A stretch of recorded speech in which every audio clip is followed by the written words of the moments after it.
du milieu. Quand on pousse le triangle, le deuxième à droite, pour le carlax, on va pousser le carlax vers le bas pour aller l'incliner de plus en plus. Et puis au contraire, la troisième, le numéro 23, c'est au contraire le carlax qui sera à 0, si je puis dire, dans l'autre sens. On a fait plus ou moins gros. Ensuite, on a fait les mêmes choses pour l'axe horizontal. Dessous, il y a une série de petits triggers de déclenchement qu'on utilise pour la Wii. Il y en a 4, vous voyez. Et puis ensuite, on a les écritures des positions, c'est-à-dire des écritures d'axe pour le carlax qui a un axe au milieu qui glisse, et puis 2 bends sur les côtés. Et donc, on avait besoin d'écrire différentes positions fixes et qu'on fait évoluer, entre avoir l'axe complètement à droite, un petit peu plus complètement au milieu ensuite, à 45 degrés vers la droite, puis ensuite complètement à gauche.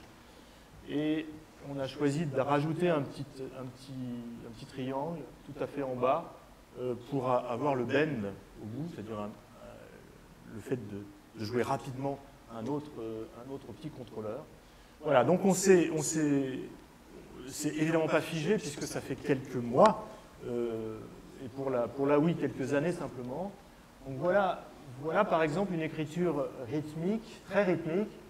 Je vais vous passer un petit extrait d'une deuxième pièce qui est écrite uniquement sur la notion de un son de tabla et un mouvement de doigt et un mouvement de bras, donc un tout petit 12 images à peu près pour chacun de ces mouvements-là.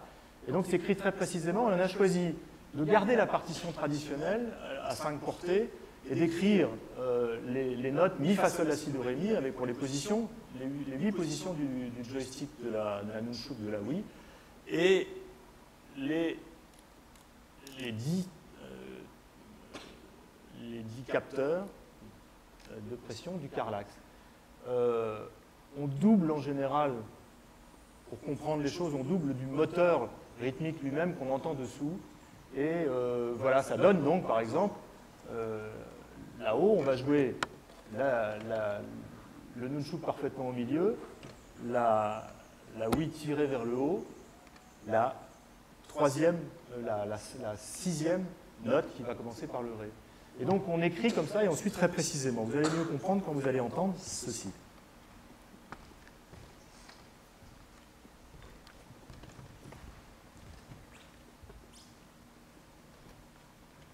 Ah, s'il y a du son.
Petit peu de temps quand même pour vous montrer un petit peu le carlax et peut-être vous le faire toucher.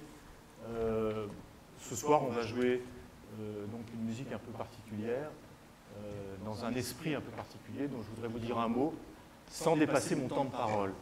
Le carlax effectivement est un objet bien fini, qu'on a bien dans la main, je trouve, qui s'articule au milieu avec un axe et deux petits bends sur les côtés. Il y a des touches, ici, pardon, et puis des pistons ici. Il parle soit MIDI, soit OSC, et disons qu'il fait instrument de musique. C'est bien sûr pas un instrument de musique, puisque c'est juste un contrôleur, mais en tout cas, il correspond à quelque chose pour un certain nombre de gens, et il est en train d'être utilisé par des gens d'esthétique assez différentes, et aussi des danseurs qui trouvent que c'est peut-être plus facile que d'embarquer des capteurs sur le corps, comme on le fait plus souvent dans la danse. Il est assez fiable, ce qui n'est pas rien, parce qu'avant on avait notre fer à souder, et il est développé de manière pré-industrielle en fait par une société parisienne qui est installée chez Parrot et qui a été un peu aidée par la famille Parrot. Il a bien sûr donc les touches et pistons et capteurs de mouvement modernes avec des petits switches à l'arrière qui nous permettent d'avoir des trigs pour lancer différentes choses. Et il communique très bien et on peut être à 15 mètres dans la salle pour régler son son, ce qui n'était pas du tout le cas ni avec la Wii, ni avec Mobetta bien sûr, parce qu'on était très contraints. Et donc je pense que c'est une machine qui va continuer sa vie. Voilà un petit exemple de ce qu'on ne jouera pas du tout ce soir. Vous voyez.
Sur l'explication d'Oscar, qui est notre nouveau logiciel. C'est la même chose que je vous ai dit tout à l'heure, parce qu'on n'a plus le temps. Et juste pour vous dire un mot, pour introduire ce soir, en fait, il y a quelques mois, quelques années, moi j'ai pensé qu'il était temps que la notion de la musique de chambre acoustique puisse se lier d'une autre manière à ce qu'on a fait longtemps en électronique. Pour le moment, en caricaturant un petit peu, la musique live électronique avec des instruments ou pas, surtout jouant avec des instruments acoustiques, est une musique où il y a un instrumentiste, plusieurs instrumentistes sur scène, qui sont captés, soit en audio, soit avec des captations de mouvement, soit avec des captations autres. Et il y a au moins dans la salle un ingénieur du son, un voire deux informaticiens. Ce qui veut dire que la plupart des instrumentistes qui jouent cette musique-là ont le sentiment d'être un peu dépossédés de leur son. Et en tout cas, le résultat sonore, qu'on connaît depuis 20 ans, est un résultat sonore un peu particulier, je trouve. Et dans la mesure où tout ça devient plus convivial, dans la mesure où les instrumentistes jeunes vivent maintenant dans ce double monde, il faut un jour que les conservatoires arrivent à réconcilier le violon et le PC, disons, ce qui n'est pas forcément le cas pour le moment. Et il me semble qu'était venu le temps où on puisse tous avoir un prolongement informatique à côté de sa partition. Donc ça va être le cas avec chaque instrumentiste ce soir a son petit ordinateur à côté. Et j'ai convoqué un certain nombre de compositeurs autour de cette notion en se disant, voilà, on essaie de retrouver l'intimité de la musique de chambre. On peut penser que l'instrument acoustique est aussi fort que l'électronique. C'est-à-dire si on jouait dans une petite salle, là ce soir ça a très légèrement amplifié je pense pour le violon et le violoncelle, mais on peut penser en tout cas que si on joue dans une petite salle à 50 personnes, l'électronique est au niveau de la puissance de l'instrument acoustique.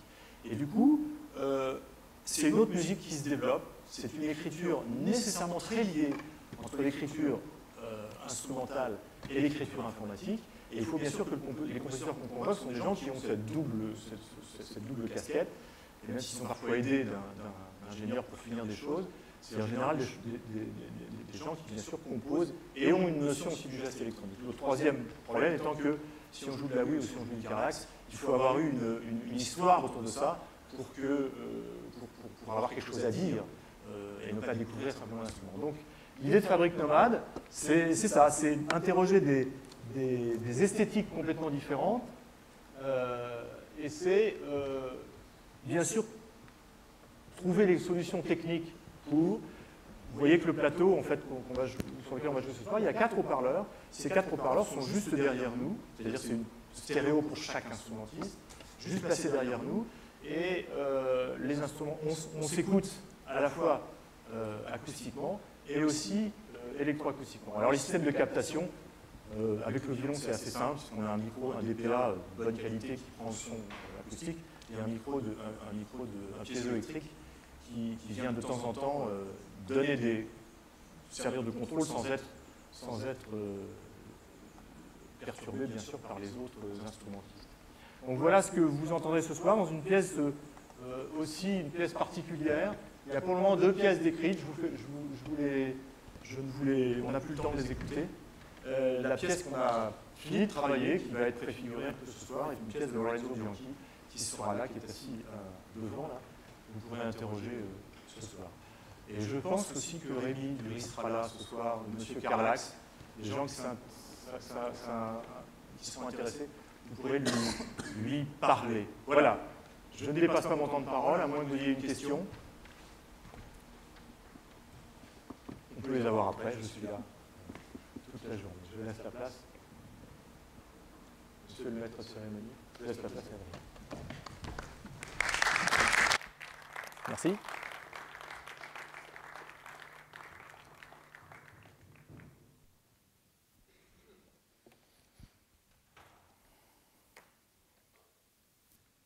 Ah ben, t'en as.